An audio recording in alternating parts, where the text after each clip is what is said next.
নমস্কার বন্ধুরা, আজকে আপনারা দেখতে পাচ্ছেন শান্তিপুরে অতি প্রাচীন এক মন্দির দেখতে চলেছেন। শান্তিপুর স্টেশন থেকেই বেরিয়ে পড়লাম বাইপাস রোডে। বাইপাস থেকে বেরিয়ে একটু এগিয়েই বাইপাসের মোড় থেকে ডান দিকে স্টেশন থেকে এসে এখানে সেই মন্দিরটি। এখানে এসে দেখি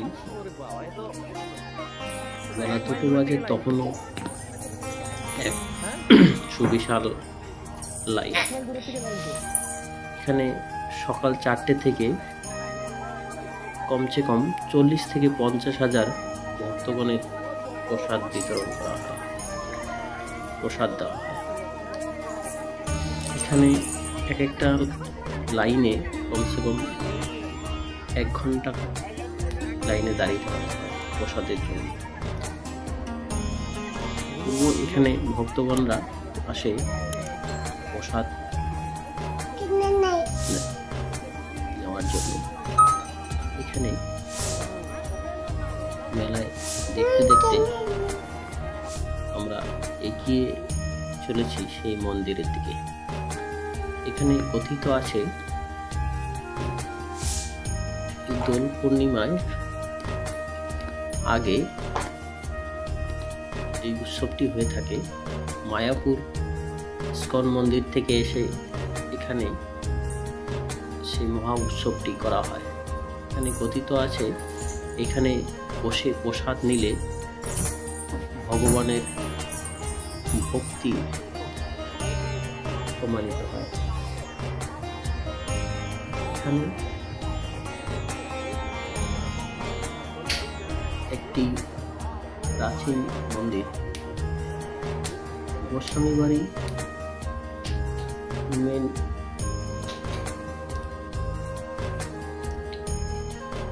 প্রাচীন এই মন্দিরটি।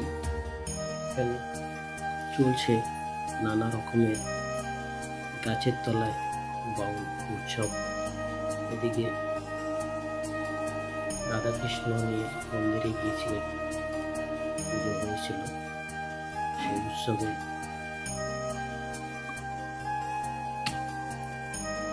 রাধাকৃষ্ণ আসন নিয়ে সেখানে পাঠ হয়েছিল, সেখানে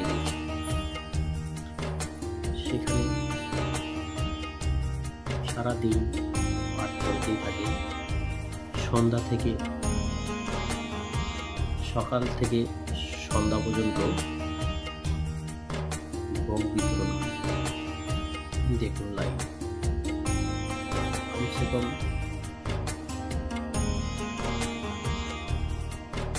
এক এক সময়ে কমসে কম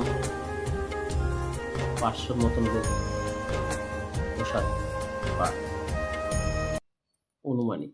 ভিতরে যদিও আমি যাইনি, তার কারণ হচ্ছে এত লম্বা লাইন, তা প্রসাদ নেওয়াটা আমার হয়নি। আমার সময় কম ছিল যদিও। তা চলুন মন্দিরে যাওয়া যাক। সেই মন্দিরের কাছেই পাবেন এইখানে গীতা, মালা, ভাগবত, ভগবানের ফটো সবকিছুই পাওয়া যায় এখানে।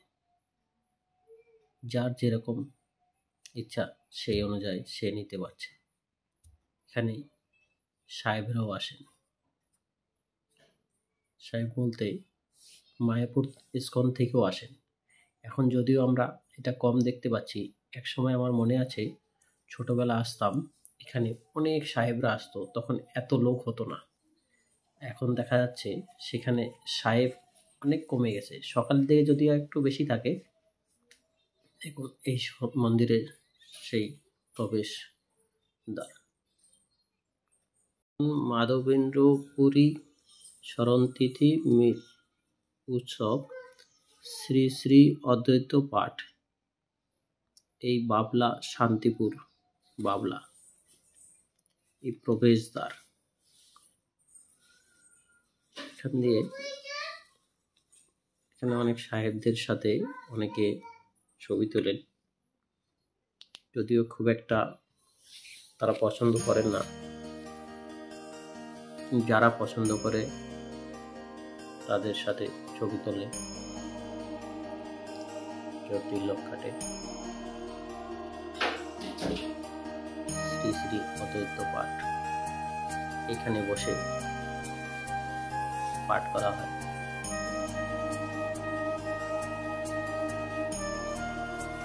এখানে ঢুকেই মালা টালা সব পাওয়া যাচ্ছে। মন্দিরে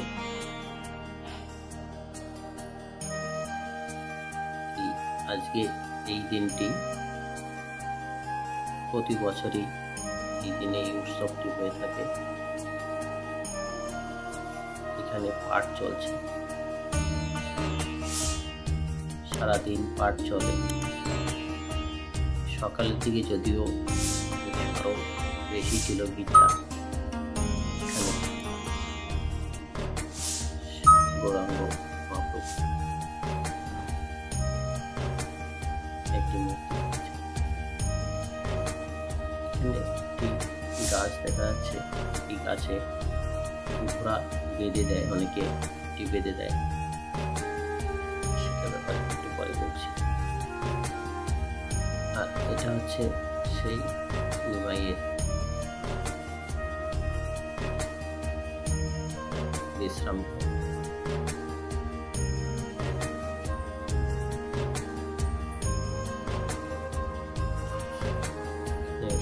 ভক্তগণের অনেক ভিড় হলেও চেষ্টা করেছি একটু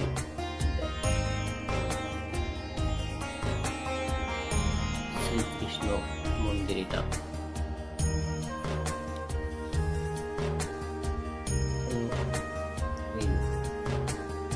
শ্রীকৃষ্ণ মন্দির,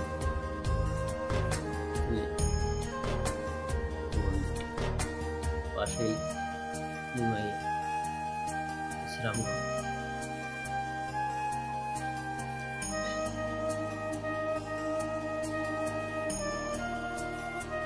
তার পাশেই এখানে সেই নিমাইয়ের নিমতলা, যেখানে কিনা শান্তিপুরে যখন নবদ্বীপ থেকে এসেছিল, শান্তিপুরে এসেছিল, তখন এই নিম গাছের সাথে নৌকা বেঁধে এখানে বসে তিনি বিশ্রাম নেয়।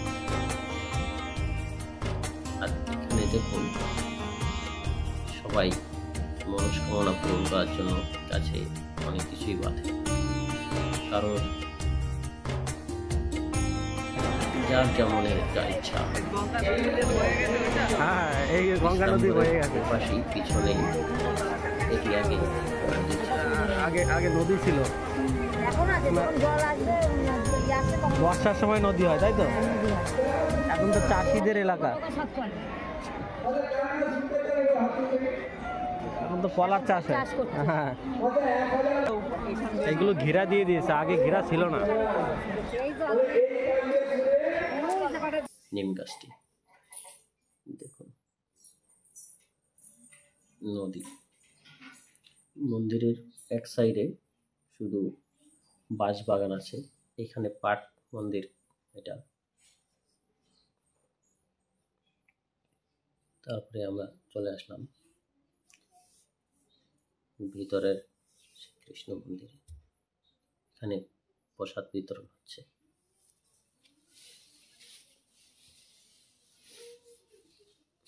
চেষ্টা করব একটু ভিতরে গিয়ে। এখানে দোল পূর্ণিমায় উৎসব হয়। গোসাইবাড়ির মেন উৎপত্তি এখান থেকেই। এখানে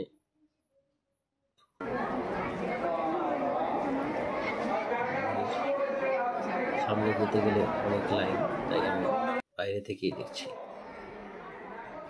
শ্রী শ্রী অদ্বৈত পাঠের মন্দির পাশেই আবার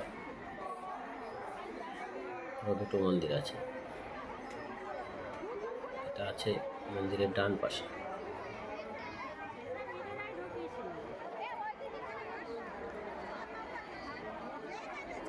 শান্তিপুরে আসলে অন্তত এই বাবলা প্রাচীন মন্দির, বৈষ্ণব ধর্মে যারা আছেন তারা অবশ্যই আসে, দেখে যায়, এই অদ্বৈত পাঠ পরিক্রমা করে যায়। এখানে আছে বাবা লোকনাথের মন্দির, এখানেও একটি মন্দির আছে।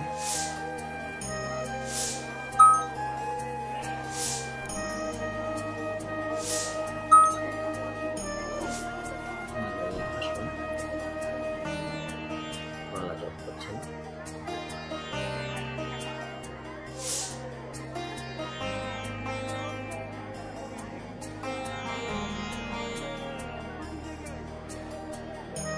তার একটু এর পাশেই আছে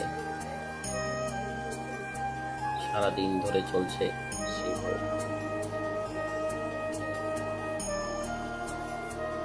বড় লাইন লেগে আছে মন্দিরে প্রবেশ করার জন্য। এই ঘাসের নিচে এখানে ভোগ সারাদিন ধরে ভোগ তৈরি হচ্ছে, সেই প্রসাদ ওইদিকে সবাই পাচ্ছে। ভিডিওটি ভালো লাগলে বন্ধুরা শেয়ার করবেন, লাইক করবেন। কিছু বলার থাকলে কমেন্ট করতে পারেন।